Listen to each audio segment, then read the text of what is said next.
भूतिया कुर्सी।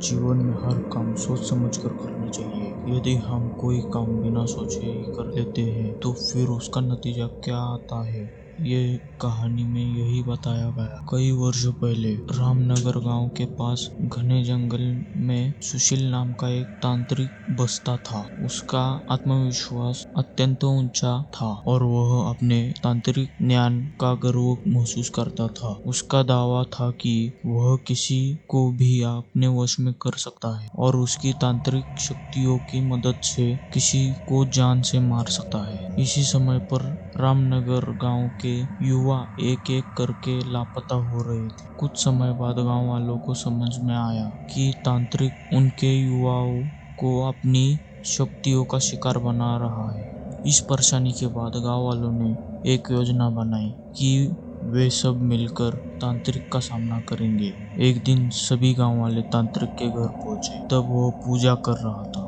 उन सभी ने उस तांत्रिक को एक कुर्सी से बांध दिया और उस पर आग लगाकर वहां से चले गए।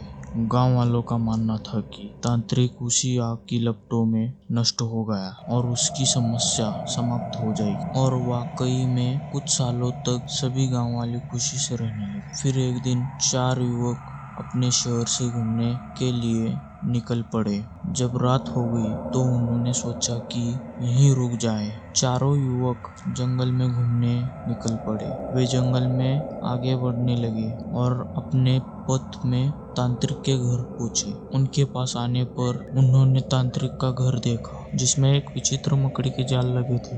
एक युवक ने आधी जली हुई कुर्सी को देखा और बिना सोचे समझे उस पर बैठ गया। उसके बैठने के बाद उसके शरीर में तांत्रिक की आत्मा का प्रवेश हो गया। अब युवक चिल्लाकर कहने लगा कि वह अब सभी को सजा देगा और गांव में आग लगा देगा। युवक के इस बर्ताव को देखकर 3 युवक डर गए और गांव की ओर बढ़ने लगे। सुबह होते ही वे सरपंच के पास पहुंच गए और पूरी कहानी सुनाई। उस समय सरपंच को बहुत गुस्सा आया और उन्होंने पूछा, तुम लोग को किसने कहा था कि तुम तांत्रिक के पास जाओ? सरपंच के गुस्से को देखकर लड़कों ने माफी मांगी और कहा, हमें माफ कर दे, पर हमें अपने दोस्त को बचाना है। कुछ उपाय बताइए। सरपंच ने थोड़ी देर सोचा और फिर कहा, अगर वह लड़का कुर्सी से उठकर खुद को आग में जला लेता है तो शायद तांत्रिक की आत्मा उसे छोड़ देगी। सरपंच ने यह कहते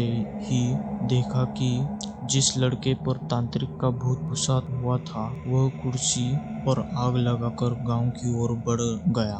अपने दोस्त को इस स्थिति में देखकर 3 लड़के तुरंत चले आए और वे गांव के लोगों से मिलकर उन्हें अपने दोस्त के पास ले गए। तब 3 लड़कों ने तांत्रिक की कुर्सी पर आग लगा दी। कुर्सी पर आग लगते ही तांत्रिक ने उसके दोस्त को छोड़कर भाग निकला। इस कहानी से हमें यह सीखने मिलता है कि हर काम हमें सोच समझकर करना चाहिए और दूसरों की सलाह को महत्वपूर्ण रूप से सुनना चाहिए। इससे हम समस्याओं का समाधान निकाल सकते हैं। भूतिया कुर्सी यह कहानी केवल मनोरंजन के लिए है। इसके पीछे हमारा उद्देश्य किसी भी प्रकार का अंधश्रद्धा का प्रसार करने का नहीं है। अगर हमारी कहानी आपको अच्छी लगी हो तो अपने दोस्तों के साथ शेयर कीजिए और कमेंट में ज़रूर बताइएगा स्टोरी कैसी लगी और सब्सक्राइब करना ना भूलिएगा।